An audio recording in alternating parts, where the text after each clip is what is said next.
Welcome back to our channel friends. मैं आपका अपने चैनल स्टॉक्स फॉर लाइफ बहुत स्वागत करता हूँ दोस्ती। ये फिल फैमिली डे फिल्म बस आज 8 जुलाई। रही बात भारतीय शेयर बाजार की, वो तो बंद है, बट जो न्यूज़ का सिलसिला है वो कहाँ थमने वाला है। हम लोग दोस्तों इस वीडियो में दो चीज़ डिस्कस करेंगे। पहला चीज़ कि कौन सी कंपनी में हाई एकोमुलेशन देखने को मिल रहे हैं, या तो वो एक साल लो पे है या फिर वो एक साल हाई पे है। और इसी के साथ फाइनली का इस रिलायंस के डीमर्जर की खबर, जो कि इसको हम लोग जियो फाइनेंशियल के रूप में जानते हैं, वो आ चुकी है। तो ऑफकोर्स कब तक लिस्टिंग हो सकती है, रिकॉर्ड डेट क्या है, प्राइस क्या होगा और आपको किस रेशियो में शेयर्स मिलेंगे, वो सब डिस्कस करेंगे। और इसका इम्पैक्ट मंडे के दिन रिलायंस में कैसा पड़ेगा, ये देखना बेहद इंपॉर्टेंट है। बिकॉज आप सबको अच्छे से पता है कि रिलायंस में पिछले कुछ समय से रिकवरी हमें देखने को मिली। और मैंने कहा 2 दिन पहले ही एक वीडियो साझा किया था जहाँ पे हमने डिस्कस किया था कि अगर रिलायंस को आप परचेस किए हुए हैं तो बेचिए मत। फिनेंशियल सर्विसेज का जो लिस्टिंग होने के बाद कंपनी अच्छा खासा ग्रो कर सकती है। तो फटाफट 1 बाय 1 करके डिस्कस करें। बिकॉज जस्ट अभी ही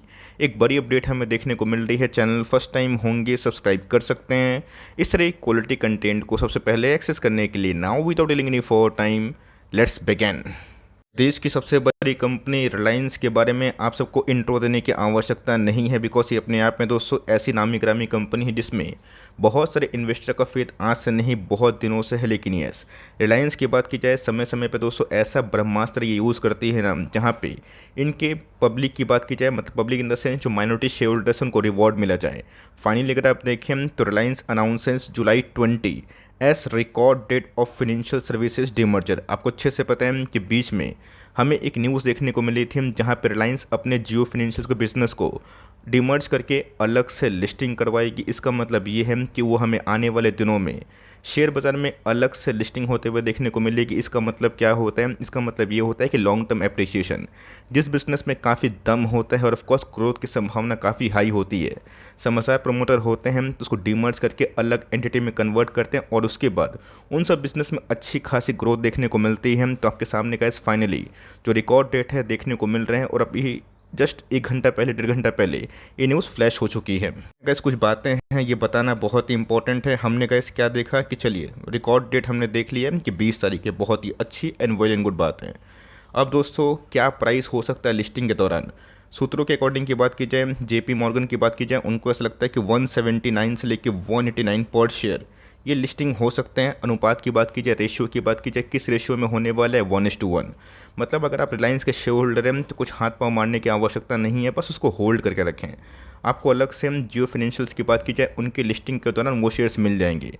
अभी लिस्ट कब होगा उसको लेके और भी कुछ प्रतिक्रिया आना बाकी है। लेकिन दोस्तों मैंने आपको प्राइस बता दिया, रिकॉर्ड डेट बता दिया, पर्पस क्या होता है वो भी समझा दिया। और अपने आप में दोस्तों ये बहुत बड़ी उपलब्धि वाली बात है कंपनी को लेके। बिकॉज आप सबको अच्छे से पता है कि कंपनी जियो की भी कभी ना कभी लिस्टिंग करवा सकती है। अपने रिटेल आर्म की बात की जाए जिसमें ह्यूमंगस ग्रोथ है, उसकी लिस्टिंग भी कभी ना कभी हो सकती है, जिसका फ़ायदा देर या सवेर उनके निवेशकों को ज़रूर मिलेगा। तो अभी तो कैसी रिलायंस स्ट्रेटेजिक इन्वेस्टमेंट के रूप से सामने आएगा। लेकिन यस, उसके बाद गैस इसका रीनेम हो के जियो फाइनेंशियल सर्विसेज की बात की जाए उसमें कन्वर्ट हो जाएगी। गैस शनिवार का दिन है तो कुछ तो अच्छी अपडेट हमें देखने को मिली। तो सिंपल सी बात है, अगर ये न्यूज़ मार्केट में आती है तो मंडे के दिन दोस्तों थोड़ा बहुत रिलायंस में बाइंग हो सकती है। जिनको रिलायंस के फ्री शेयर्स चाहिए डीमर्ज होने के बाद जियो फाइनेंशियल की ऐसे फोकट में शेयर्स चाहिए, तो वो तो खरीदने की कोशिश करेंगे, जिसका फल यही होगा कि थोड़ी बहुत बाइंग हमें आने वाले दिनों में कंटिन्यू होते हुए दिखाई दे सकती है। बस यही रीज़न नहीं है रिलायंस को बाई करने का। रिलायंस अपने आप पे दोस्तों एक ऐसा बिजनेस है जो पूरे इंडियन स्टॉक मार्केट की बात की जाए सबसे बड़ा प्रॉफिटेबल कंपनी हमें दिखाई पड़ती है। FY 23 की बात की जाए 74,000 करोड़ के आसपास क्लोजिंग थी ईयर एंड की, जो एक फिनोमिनल बात है। बीच में कैसे स्टॉक गिरा था, मैंने कितने बार वीडियो बनाया था, आप सबको याद होगा। आपने एक चीज़ नोटिस करी होगी कि जब बड़ा शेयर जब डिस्काउंटेड प्राइस से मिलता है ना, मुझे कुछ ज़्यादा अच्छा लगता है। बिकॉज इन सब कंपनी को आप टॉप में खरीद के ना हमेशा बड़ा पैसा नहीं बना सकते, टाइम देना पड़ेगा। लेकिन ये अगर इन सब कंपनी को आप डीप में मेजर का इस डीप में खरीदते हैं तो अच्छा खासा फ़ायदा हमें पहले ही मिला था, आने वाले कल में मिलेगा। तो मैंने कहा जो भी क्वेरीज थी बता दी, फिर भी कोई डाउट है तो कमेंट बॉक्स में पूछ सकते हैं। कंपनी की बात की जाए जो एक साल लो पे है, और ऑफकोर्स इनके नंबर्स गैस इस बार थोड़े बहुत हिट हो सकते हैं। बिकॉज ग्लोबल डिमांड केमिकल से थोड़े बहुत कम आ रही है। लेकिन इस लास्ट डे की बात की जाए 88% के आसपास अच्छी खासी एकोमुलेशन देखने को मिल रही है, जहाँ पे 71,000 शेयर्स ट्रेड हुए हैं और 63,678 शेयर्स को डीमेट में ले जाए गए हैं। का नाम अगर आप देखें विनाती ऑर्गेनिक्स लिमिटेड। जी हाँ गैस, मैं इसको पिछले क्वेश्चन में से डिस्कस क्यों कर रहा हूँ, बिकॉज देखिए केमिकल के ऐसे बहुत सारी कंपनीज हैं जिनके अर्निंग्स पिछले 1-2 सालों से काफ़ी कम हो गई है because of input cost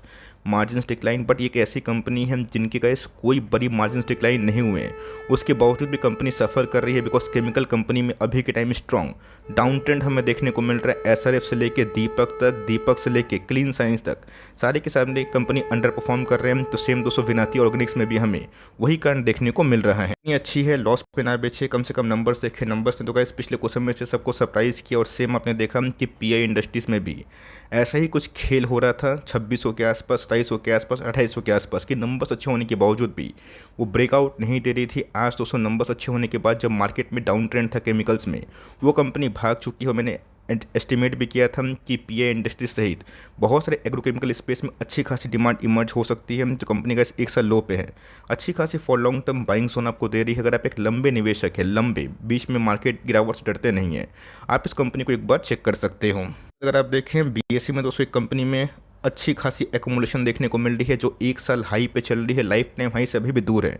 but एक साल हाई आना दोस्तों अपने आप में ही बहुत सारे नर्वस इन्वेस्टर्स को ना एक बहुत बड़ी सीख पहुंचाती है कंपनी। बिकॉज कल के दिन की बात कीजिए, हम 2,12,000 शेयर्स बीएससी में ट्रेड हुए हैं और 2,05,000 शेयर्स को डीमेट में वापस ले जाया गया। बोलने का मतलब ये है कि 96% के आसपास अच्छी खासी ज़बरदस्त एकोमुलेशन हमें दिखाई दे रही है। स्टॉक का नाम अगर आप देखें मुथूट फाइनेंस लिमिटेड, आप सबको अच्छे से पता है कि बीच में इस कंपनी ने बहुत पेन दिया था। सिर्फ ये नहीं दोस्तों, बजाज फाइनेंस ने भी बहुत ही मोटा और तगड़ा पेन दिया था। बट मैंने क्या बताया कि एनबीएफसी का टाइम धीरे धीरे आ रहा है और जैसे ही दोस्तों मार्केट पकड़ के चल जाएगा कि अब रेट कट शुरू होने वाला है, एनबीएफसी अच्छा परफॉर्म करेगी और आप जाकर उठा लें। देख ले दोस्तों, चोला फाइनेंस से लेके बजाज से लेके मुथूट फाइनेंस से लेके सब ने एक साल हाई को हिट किया। यस, लाइफ टाइम हाई से अभी भी दूर है, लेकिन यस बहुत लोग मुझसे पूछेंगे कि sir what about housing finance, वो दोस्तों सबसे लास्ट में चलेंगे।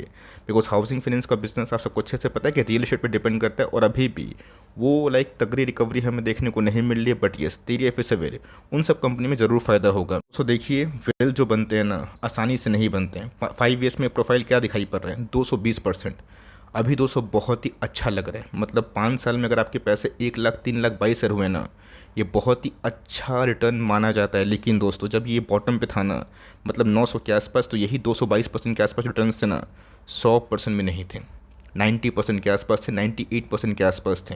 बहुत लोग कमेंट करते थे कि सर व्हाट अबाउट आपकी थ्योरी कि 26%, 24%, 20% के आसपास ग्रोथ हो, वो तो मिला ही नहीं। ध्यान रखिए दोस्तों, जब कंपाउंडिंग का स्पीड बढ़ता है ना, आपको अच्छे से पता है कि शेयर्स डबल होने के बाद उसमें 10% के आसपास रिकवरी आपको 20% का फ़ायदा देती है। तो सेम दोस्तों वही कहानी है, शेयर तो वही है, बिजनेस वही है।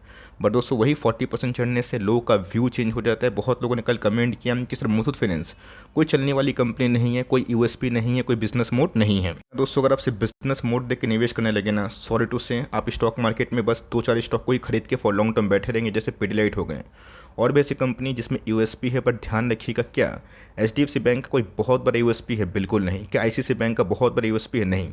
बैंकिंग सेक्टर एवरग्रीन सेक्टर है और उसमें पैसे बनते हैं, लेकिन क्या उसमें एंट्री बैरियर कुछ है? बिल्कुल नहीं। जो कंपनी अच्छी होती है, जो बैंक अच्छे करते हैं, उनका नाम होता है। तो सेम दोस्तों मुथूट फाइनेंस एक अच्छी कंपनी है। बिजनेस मोड की बात की जाए, गोल्ड से था जो अभी के टाइम काफ़ी कम हुआ है बिकॉज बैंक भी ना लोन देना शुरू कर दिया है एस अगेंस्ट गोल्ड। लेकिन इसका मतलब ये नहीं कि मुथूट फाइनेंस आने वाले कल में माइक्रो फाइनेंस में डाइव नहीं मारेगा, बिकॉज इनके पास दोस्तों रिनाउंड ब्रांचेस हमें देखने को मिलते हैं। तो सबके दोस्तों अलग अलग व्यू है। 900 के आसपास लग रहा था ये स्टॉक 600-700 हो जाएगा। क्या किसी को उम्मीद थी कि ये स्टॉक 3 महीना में एक साल हाई को टच करेगा? बिल्कुल नहीं। मुझे तो गाइस नहीं थी।